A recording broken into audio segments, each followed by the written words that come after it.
Mister field કે જો 700 mile સુધીનું જે દોરડું એમણે નાખ્યું પણ એ તૂટી ગયું. એટલે એમના જે ડાયરેક્ટરો હતા, એમનું જે ગ્રુપ હતી, ટીમ હતી, એમની જે કંપની હતી, એ નિરાશ થઈ ગઈ કે એ કામ અભી નહીં હો सकता.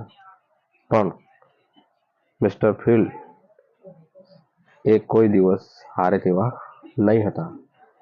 એમણે ઊંઘ, આરામ, એમનું જીવન એટલું વ્યસ્ત બનાવી દીધું કે ફરીથી એમણે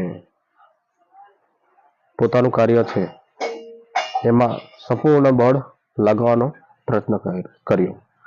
જેમ કહેવાય ને કે છેલ્લે પ્રયત્ન જ ખીલો ઠેઠ સુધી જાય, એ રીતના સઘળું એમાં અર્પિત કરી દીધું, સમર્પિત કરી દીધું એમણે. કેટલાક મિત્રો જ એમની સાથે રહી ગયા.